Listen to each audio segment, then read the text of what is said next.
to be with my three good companions, just my rifle, pony and me.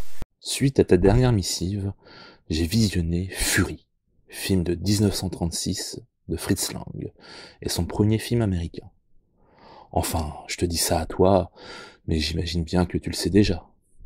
Cela dit, pour le bien de notre correspondance, faisons comme si tu ne l'avais pas vu, et laisse-moi te conter mon rapport avec ce film.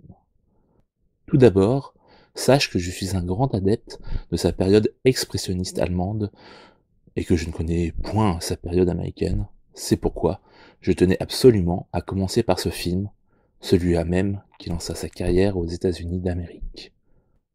Une Amérique qu'il présente ici comme la terre des opportunités, où Joe, un travailleur acharné, alors séparé de sa belle pour économiser, et dans l'espoir de la rejoindre afin de fonder une famille, va voir sa vie chamboulée par un malentendu judiciaire fondé sur des cacahuètes.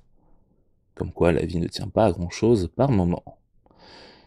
Après cela, Lang nous délivrera une vision bien plus sombre de la société américaine, de son rapport à la justice, de l'hystérie collective et bien entendu de la vengeance qui en découle. En m'enseignant quelque peu sur le film, j'ai appris qu'à la base, le rôle de Joe devait être celui d'un Afro-Américain, ce qui, au vu de la thématique du lynchage, aurait été plus évidente et plus politique. C'est d'ailleurs probablement pour ça, et afin d'avoir une vedette dans le rôle principal, que le rôle fut finalement confié à Spencer Tracy.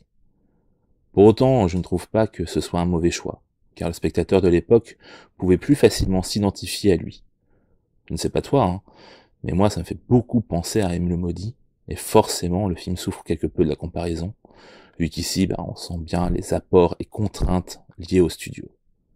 Pour autant, Lang, fidèle à lui-même, filme les visages et leurs expressions comme il le faisait si bien avant, afin de montrer au spectateur la jouissance perverse de ces petites gens à propager dans un premier temps la rumeur, puis la haine liée à un certain divertissement mal placé lors du lynchage, ce dernier étant l'unique occasion pour eux d'exorciser toutes leurs pulsions qu'ils refoulaient jusqu'alors.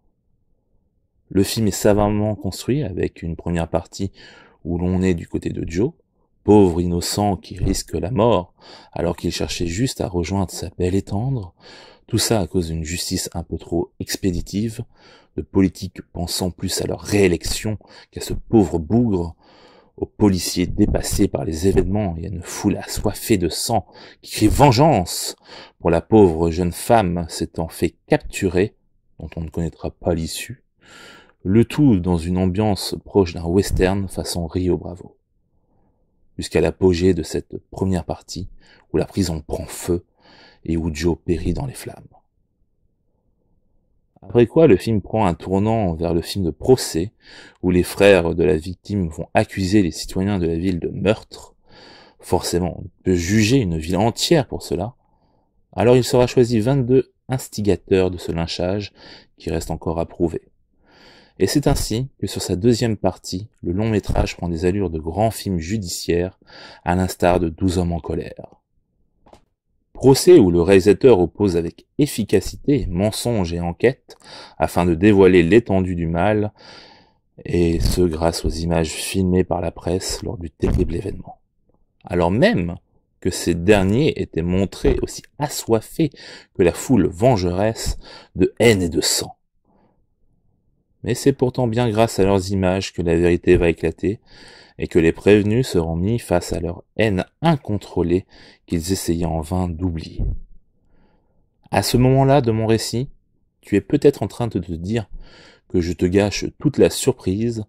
Or rassure-toi, il n'en est rien, je suis loin de t'avoir tout dit, mais en dire plus risquerait de gâcher mon effet. Voilà un grand film souvent relégué en mauvaise position derrière nombre de chefs-d'œuvre du réalisateur, à cause donc des choix des studios, de sa proximité avec M. le Maudit et tant d'autres points que j'ai pu soulever.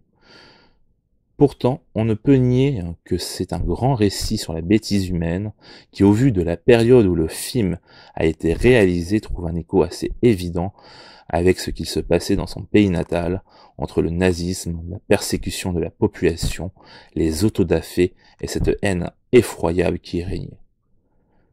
Voir ce film en plein été caniculaire à La Rochelle, alors que la foule formée par les vacanciers qui s'agglutinent en ville est par moments oppressante, me fera penser à 2 fois avant de sortir de chez moi, c'est moi qui te le dis.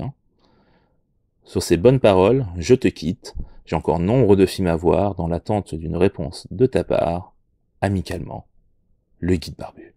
Arrive in the canyon, that's where I long to be, with my 3 good companions, just my rifle, pony and me.